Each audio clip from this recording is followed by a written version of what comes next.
If you want to get really good at using Gen AI, keep in mind that generating a bunch of great creations is only part of the journey.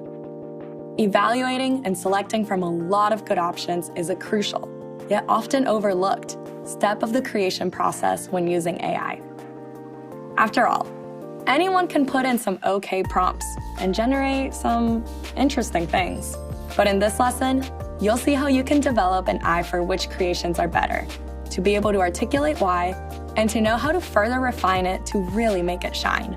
Here's an example of a workflow that created incredible results this way, from Davis, another experienced designer at Adobe. Davis needed to make a photorealistic portrait, something you see in social media, print advertising, everywhere really. But shooting them is expensive and time-consuming, and stock photography may not have exactly what you're looking for, including background objects or other specific details. Davis practiced his prompt engineer skills by giving a very precise setup of the prompt. After all, Gen AI thrives on specificity.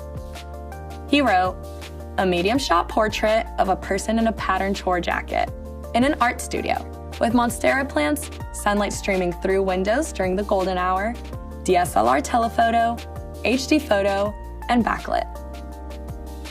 And look at how well Firefly did at giving him precisely what he was looking for.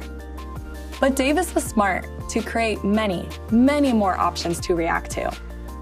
A key part of the creative process is generating tons of options and surprising yourself by what seems to work.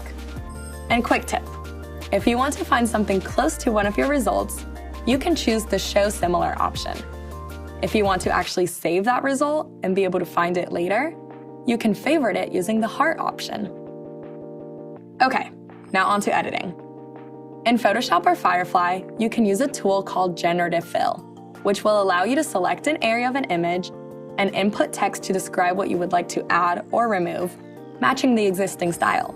Using Photoshop's Generative Fill capabilities, Davis expanded the images to magically have Gen AI imagine what the image would look like if its borders kept going. Davis then used Gen AI to tweak the backgrounds, regenerate parts of the clothing, and generate new objects or scenery to tell a new story. Here are his final 6 images. Isn't it wild that these portraits were generated entirely with Adobe Firefly and edited in Photoshop with Generative Fill? As you can see, Gen AI is best as a co-producer in your creative process, and you should edit, refine, and tweak the final product to make it your own, and bring your own flair to it. If you're designing something new you want to put out into the world, such as a new business idea, a product design, or a poster for an event, here are some questions to ask yourself when choosing among final selections to discover which is the most creative and innovative. Novelty. Has anyone done something like this before?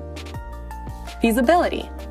How difficult will it be to fully implement this design or idea? Impact. If this was brought to life, what impact would this creation have on the market or its audience? With Gen AI at your side, you can create and innovate at a pace that was previously unimaginable, freeing up time for you to refine your final idea or product into something truly remarkable.